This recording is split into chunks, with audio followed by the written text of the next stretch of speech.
Portanto, o PL não renunciará às suas bandeiras de ideais, será oposição aos valores comunistas e socialistas, será oposição ao futuro presidente.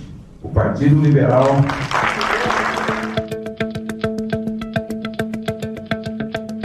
No dia 8 de novembro, o presidente do Partido Liberal anunciou que a legenda será oposição ao governo Lula a partir de 2023. Não apenas isso, o PL quer transformar Jair Bolsonaro em um líder dessa oposição. Para isso, lhe foi oferecido o cargo de presidente de honra da sigla.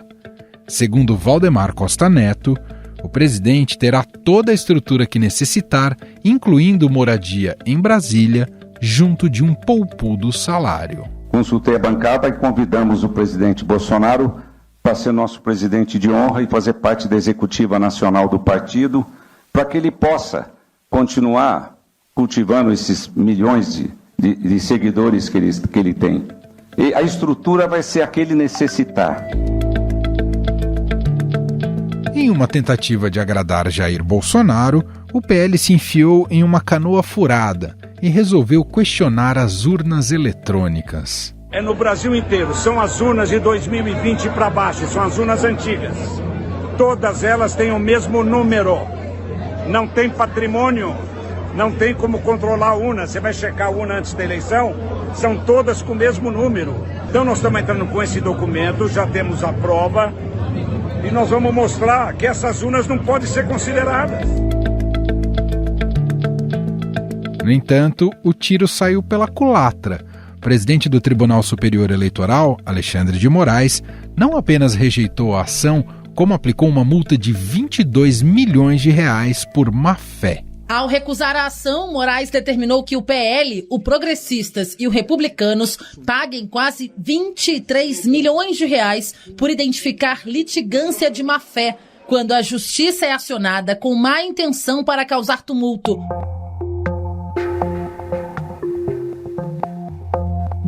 O aceno aos bolsonaristas e à extrema-direita fizeram com que partidos que estavam na coligação de Bolsonaro nas eleições, como o PP e o Republicanos, começassem a se descolar do PL. PP e Republicanos estão trabalhando juntos. O que isso quer dizer? Que as equipes jurídicas estão conversando para que as duas peças que serão protocoladas, devem ser protocoladas no Tribunal Superior Eleitoral até amanhã, tenham o mesmo tom. Fato é que o partido que conseguiu eleger a maior bancada no Congresso Nacional, com 99 parlamentares e 14 senadores, está dividido sobre como vai agir durante o governo Lula. Uma ala do PL defende isolar bolsonaristas radicais, como Carla Zambelli, para evitar atrito com o novo governo. Em última instância, senhores generais 4 estrelas, vocês são os guardiões da nossa Constituição. Na falta de supremos que alvejam e rasgam a nossa Constituição, os senhores são a garantia da lei e da ordem. E pergunto aos senhores, de 1º de janeiro, senhores generais 4 estrelas, vocês vão querer prestar continência a um bandido ou à nação brasileira?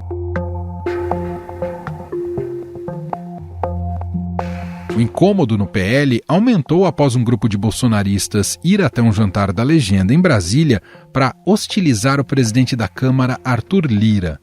Na porta do jantar, apoiadores foram pautados para constranger Lira, que foi convidado pelo PL, e chamaram ele de traidor e omisso. Manifesta! Omisso!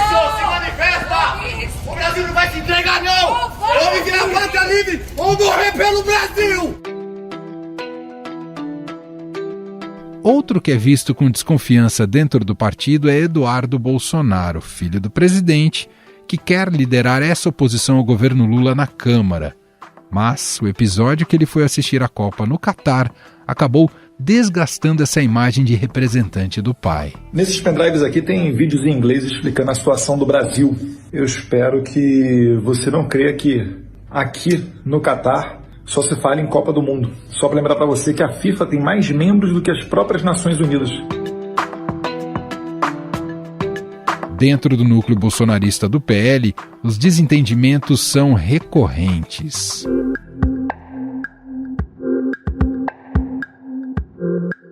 No No jantar, promovido pela legenda para apaziguar os ânimos, as coisas não saíram como planejado. Carla Zambelli cobrou do presidente que liderasse seus apoiadores na porta dos quartéis, o que foi rechaçado por Bolsonaro.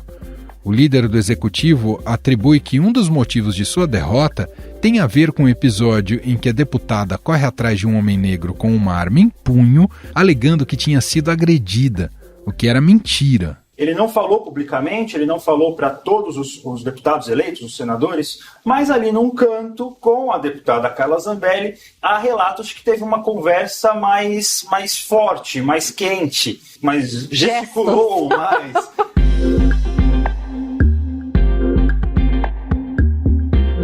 O silêncio de Jair Bolsonaro também é visto por integrantes do partido como um aviso de que ele talvez não queira liderar a oposição. Valdemar Costa Neto, inclusive, já cobrou publicamente para que o presidente fale com seus apoiadores. Agora há pouco eu falei com Valdemar Costa Neto, presidente do PL. Ele está, nesta manhã, com um encontro marcado com o presidente da República, Jair Bolsonaro. Me disse que irá pedir que Bolsonaro fale com o eleitorado que apoiou ele no fim de outubro, no segundo turno das eleições. O objetivo aí, de acordo com Costa Neto, é para que as declarações de Bolsonaro possam manter os seus apoiadores unidos. Diante desse barco aparentemente sem rumo que se tornou o PL e pelo iminente isolamento do partido no Congresso, caso as alianças de Lula com PSD, MDB e União Brasil se concretizem, integrantes da sigla defendem um entendimento com o presidente eleito. Afinal, o PL vai conseguir se manter homogêneo durante o governo Lula? A legenda está preparada para ser oposição ou passará a integrar o Centrão? Sobre este assunto, nós vamos conversar com Rodrigo Prando, cientista político da Universidade Presbiteriana Mackenzie. Olá, professor, tudo bem com você? Seja muito bem-vindo mais uma vez. Obrigado, Emanuel, um prazer estar contigo novamente e estar aqui com essa audiência extremamente, mas o extremo aqui é de qualificação, extremamente qualificada. Obrigado, Prando. Bom, com a vitória de Lula, Prando, o PL vive uma espécie de, eu batizei de crise de identidade. É o partido que tem a maior bancada na Câmara dos Deputados, tem dinheiro, vai ter influência, né? Tem barganha. Porém, eu digo crise de identidade porque o PL não sabe ser oposição. E não ser oposição, ou ser oposição, significa não ser contemplado neste compartilhamento de poder, mesas diretoras e tudo mais. O dirigente do PL, né, o dono do PL, o Valdemar Costa Neto, sempre foi muito experiente e craque em montar e organizar esse bloco intermediário que chamamos de Centrão. Então eu queria te começar fazendo essa pergunta. Você consegue imaginar o PL operando sem a lógica do fisiologismo e do governismo, Prando? Então, vamos lá. Bom, a resposta a essa questão, ela depende de algumas variáveis. Então, você tem toda a razão. Primeiro, assim, o Centrão, ele tem um elemento que é negativo ao espaço republicano, que é o fisiologismo e no limite, a própria corrupção.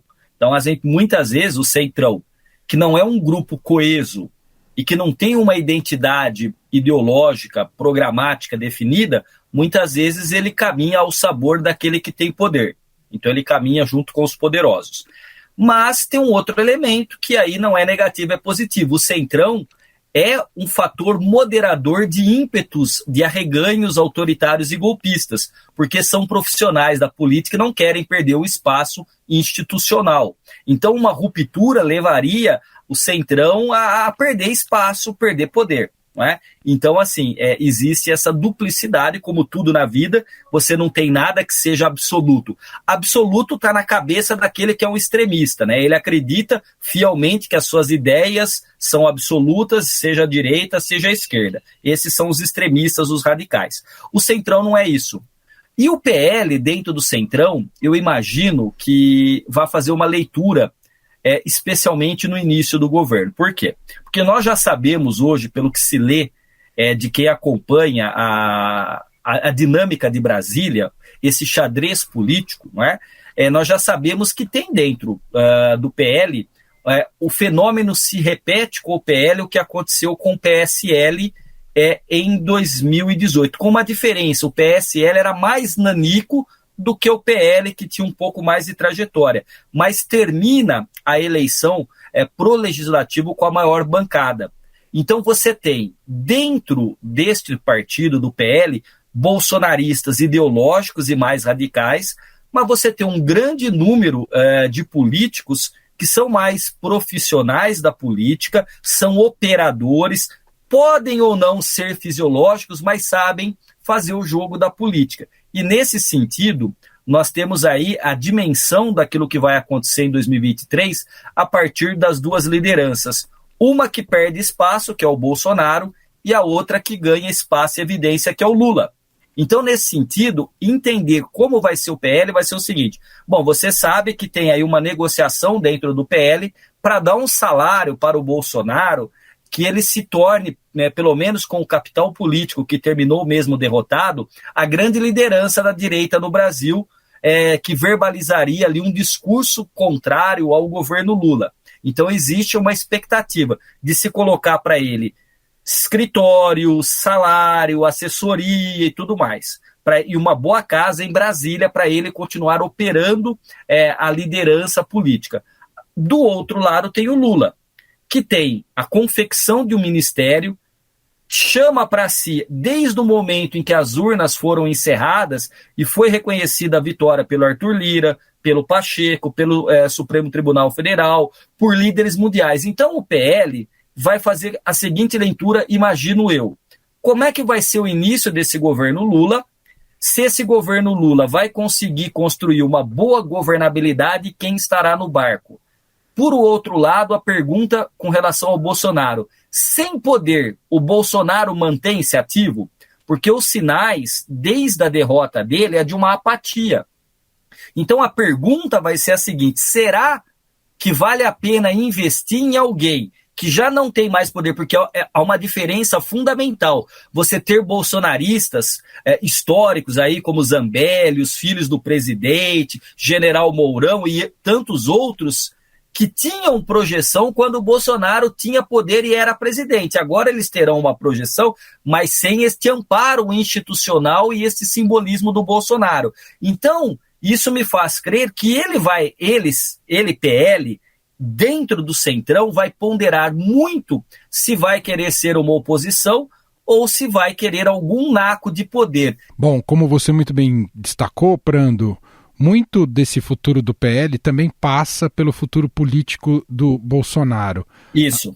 Esse futuro político do Bolsonaro, eu sei que talvez eu só alimente mais dúvidas, mas para ele ter sucesso, depende liderar institucionalmente uma oposição, ainda que sem mandato, como você destacou, ou ele volta para uma espécie de periferia e atacando fora do mainstream, como ele sempre foi, mesmo com mandato, ele sempre esteve fora do mainstream.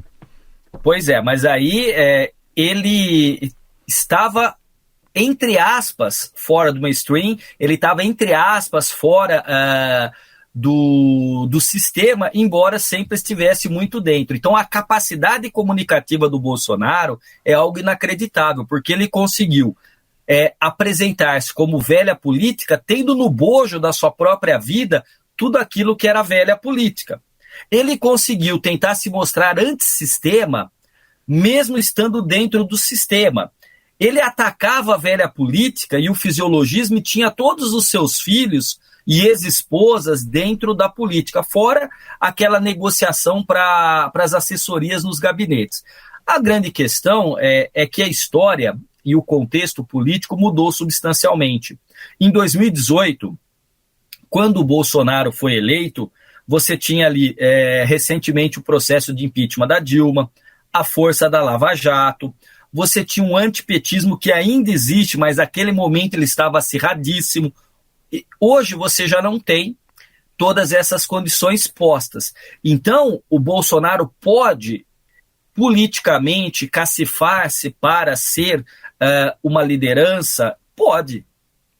Hoje a gente sabe que pelas redes sociais, que por fora do campo institucional você pode. A grande questão é que você vai ter, de fato, uma maior dificuldade, que isso aí está lá no Maquiavel, no Príncipe, no século XV.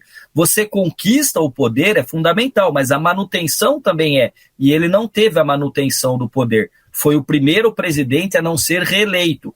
Agora, vamos pensar o seguinte, o Lula e o PT perderam 4 vezes. O Lula perdeu em 89, perdeu em 94, perdeu em 98 e o Haddad perdeu em 2018. O PSDB, os tucanos, perderam em 2002, 2006, 2010 e 2014. O bolsonarismo ganhou em 18 e perdeu em 22. Então ainda é muito recente para entender como é que será essa acomodação dessas várias camadas políticas que vão se superpondo. Agora, muito a gente sabe que depende da liderança do Bolsonaro. Ele acostumou-se facilmente a ser presidente, porque mandar e todo mundo obedecer, abaixar a cabeça, é muito bacana para muita gente. Agora, como é que ele vai reagir sem tudo isso? Essa mise-en-scène que tinha se perde, né? Esse entourage, né, que está do lado dele constantemente, este grupo de assessores, de aspones e tudo mais, vai-se embora. Como é que ele vai reagir a isso? Nós temos que esperar um pouquinho.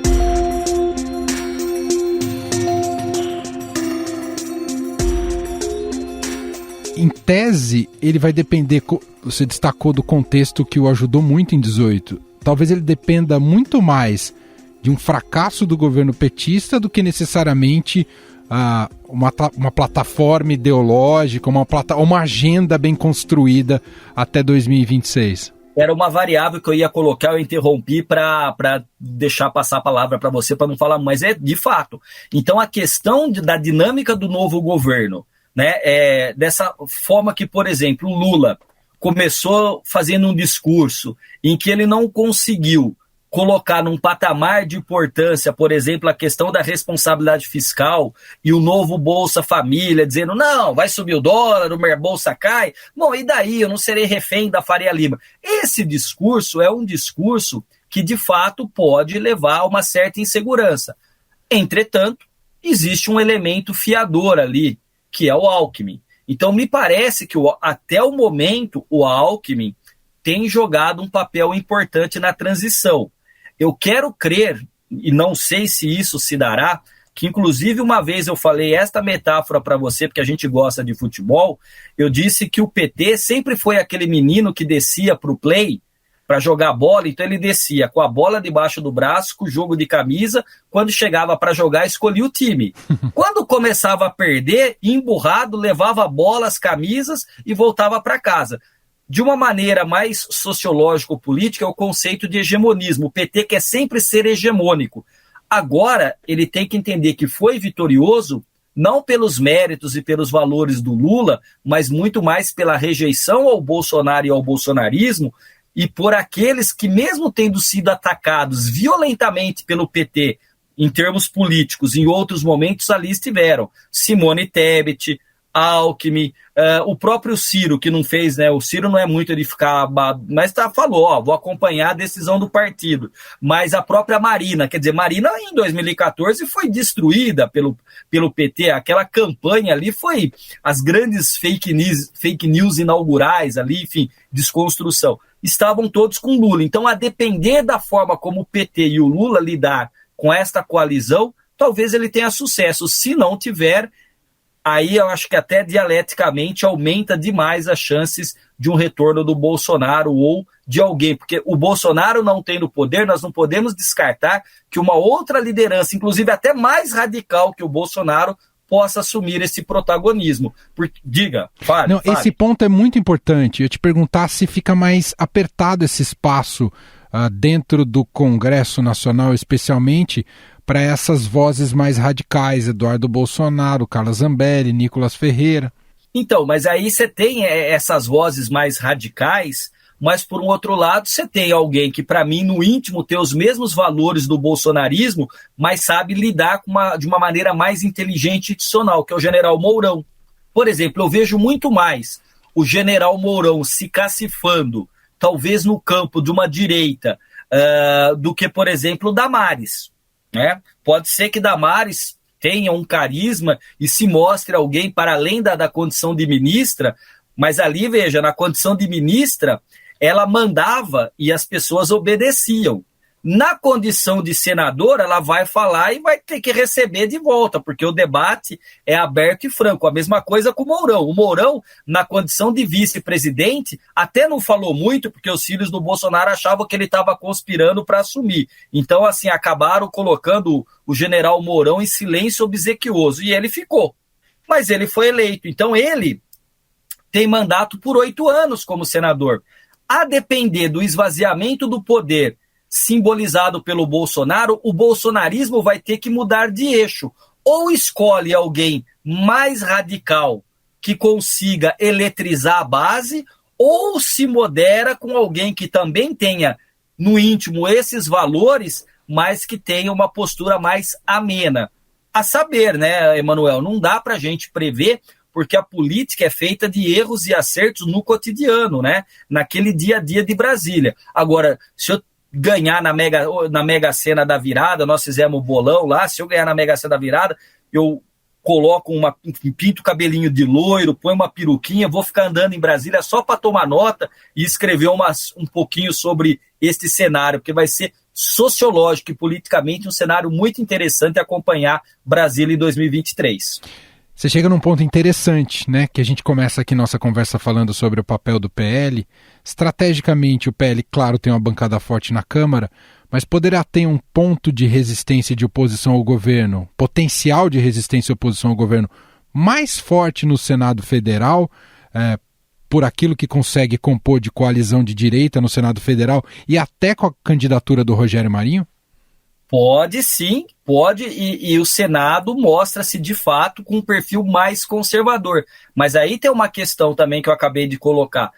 Esses conservadores, essas figuras que são ideologicamente muito fortes, e aí eu cito novamente o nome do Mourão, por exemplo, da Damares, eles não vão falar sozinhos. Cada vez que pedirem a tribuna e usarem o microfone, a oposição também vai se levantar e vai falar.